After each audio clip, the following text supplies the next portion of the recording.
The primary determiner of your success. As I mentioned in the introduction, I am self-published. And in the early days, I spent a lot of time on a writing forum where a lot of serious self-publishers hung out, which has since been ruined by new ownership. On a fairly routine basis, someone would show up there and say, "My book isn't selling. Please help me. What have I done wrong?" The responses were generally focused on three things: cover, blurb, and sometimes title. The cover isn't good enough to snag the attention of a busy reader. The blurb isn't enticing. The title makes no sense for the genre. On rare occasions, and usually only when it was really obvious, there would be comments on the editing or the writing, or maybe even the formatting, or choice of category. And while I agree that all of those factors are important in selling a book, they are not the most important factor. The single most important factor in how successful you are going to be as a writer is what you write.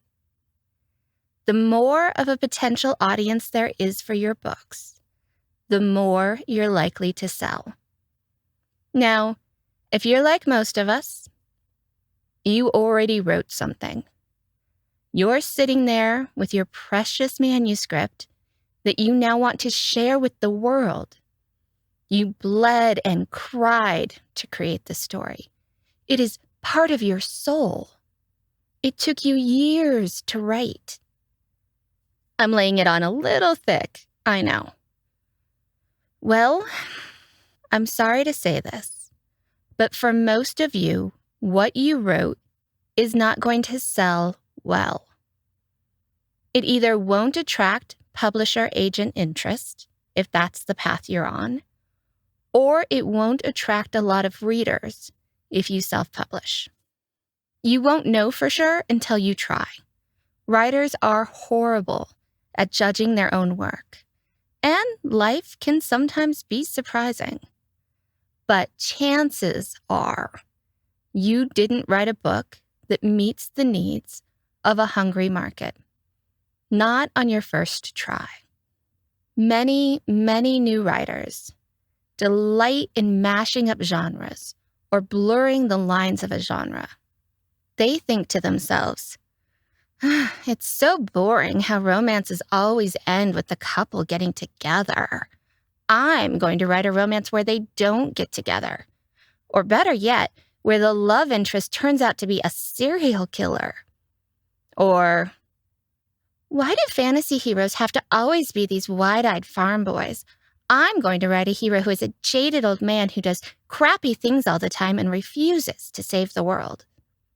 I can't tell you how tempted I am just typing that to write that second story. Your novel may be fantastic. It may be brilliantly written. But if it isn't what your buyers are looking for, so agent, publisher for trade, readers for self, selling that book is going to be like pushing the proverbial rock up the hill. If you write a book your buyers are looking for, it's like starting at the top of a hill and just having to push the rock off the side. Momentum will do the rest. Let me talk about this from a self-publishing perspective first.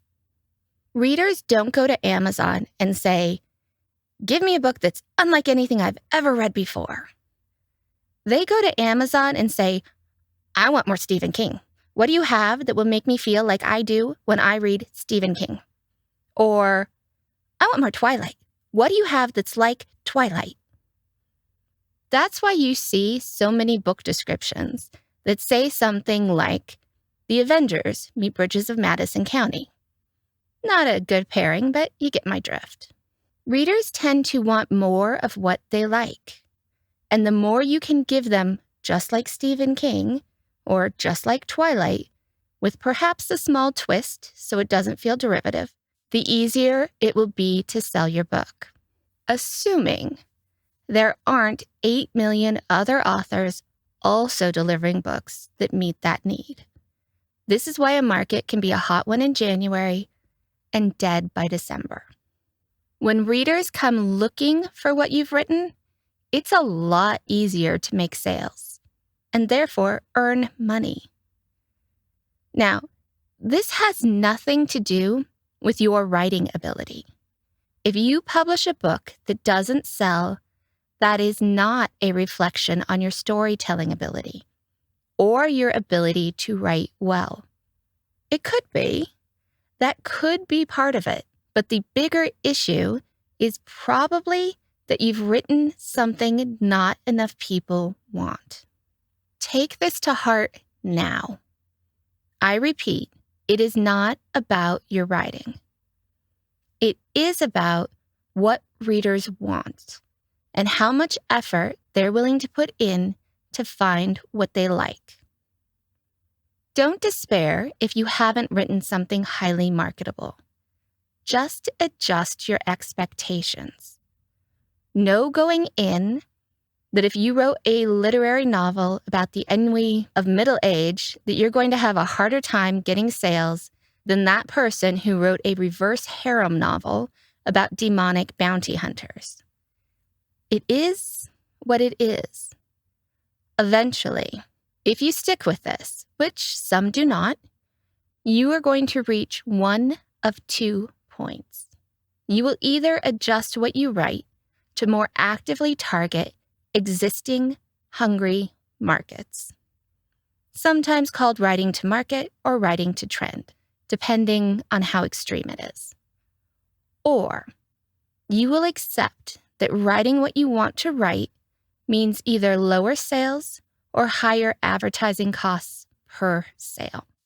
Let me repeat again. It is not about the quality of your writing, at least not the sentence and paragraph level quality. 2 books could be well written for their genre.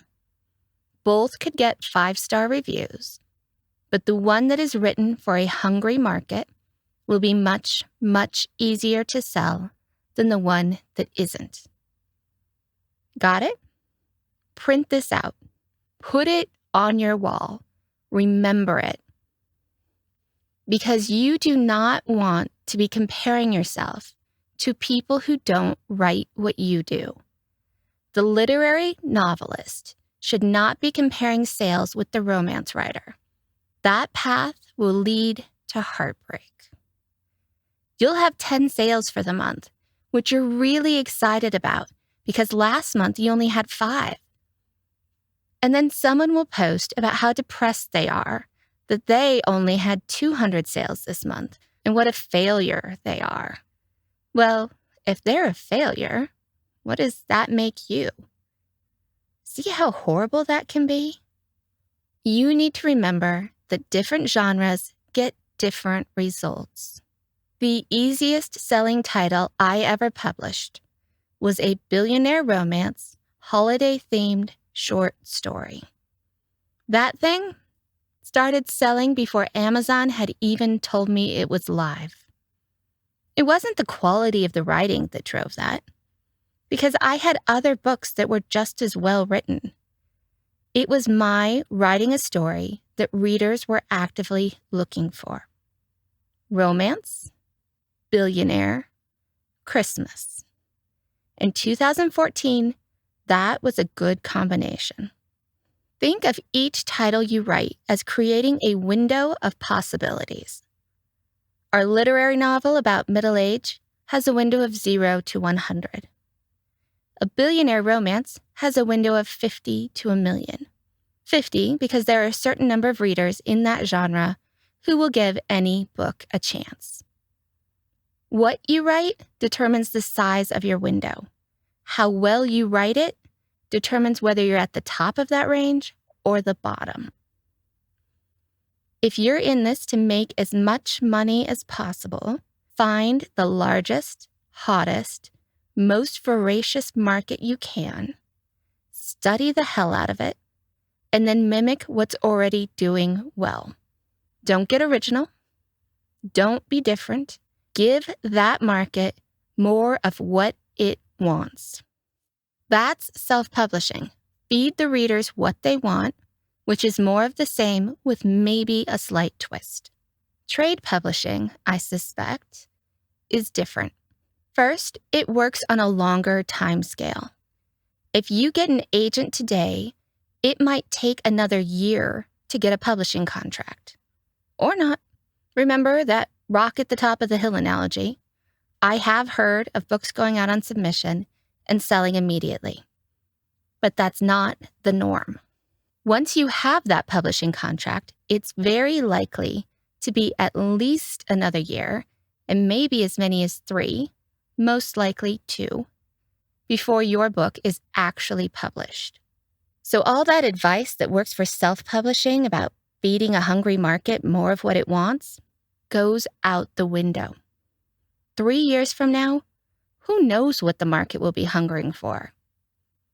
And your buyers are different. If you self-publish, and we'll talk about this more later, your buyers are your readers. If you trade publish, your buyers are agents and publishers. That's who you have to sell on your book. And let me just throw a statement in here for the technical purists, that when I say sell, I am using it to mean convince, because agents do not buy your book, and publishers should actually be licensing the rights to publish the book, not buying it. So you need to sell them on representing and licensing your book respectively. What agents and publishers want is something they don't already have. They don't want comfort food. Yes, ultimately, they're going to sell that book to readers who do, but they're trying to figure out what readers will want 2 or 3 years from now, not what they want today. A good agent can receive over 30,000 queries in a year. How does your book stand out from the other 29,999 queries that agent is going to review this year? What makes you unique? Agents and publishers generally do not want more of the same. If your fantasy novel is all elves and dwarfs and the ultimate fight against evil, that's the same as 5,000 other novels they've seen this year. So why pick you? What is special about your book? If you want to pursue trade publishing, you need to stand out, but not too much. If you had to walk through a bookstore, is there a section of that store where your book would fit? What shelf should it be on?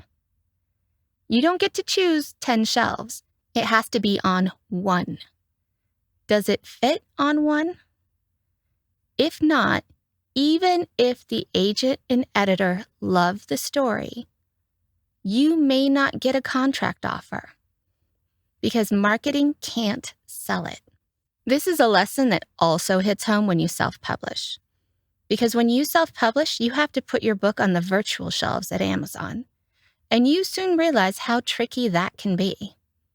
My YA fantasy is not really an epic fantasy or sword and sorcery. So where the heck does it go? That's what the marketing department is going to ask about your book. Where can we put this book to find readers who will buy it? The other challenge you run into on the trade side is that it's limited. Each publisher can only publish so many books per year. There are only so many slots available. If you write a novel that has 10 potential publishers who have a total of 1,000 slots available, you are more likely to sell that book than if you write a novel that has 2 potential publishers with 100 slots available between them. And those publishers are all going to be thinking about how many copies that book will sell. It could be brilliant. But if they think it will only sell 500 copies, they'll probably choose the almost brilliant submission they have that will sell 5,000 copies. So you need to be unique and different, but not so unique and different that you can't fit neatly on the shelves. I will say that I think this changes as you become an established author. There is leeway in terms of what you write and how cleanly it fits between the lines, once you have an established fan base. I have authors I will read no matter what. Juliette Marillier is one of them. She's yet to let me down, so I don't even read what her books are about. I just buy them.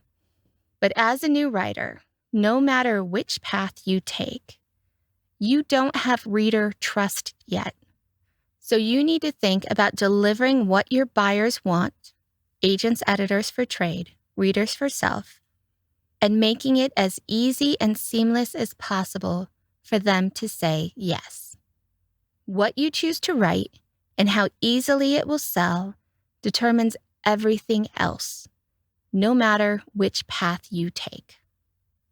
All right, now let's continue this discussion with reader expectations.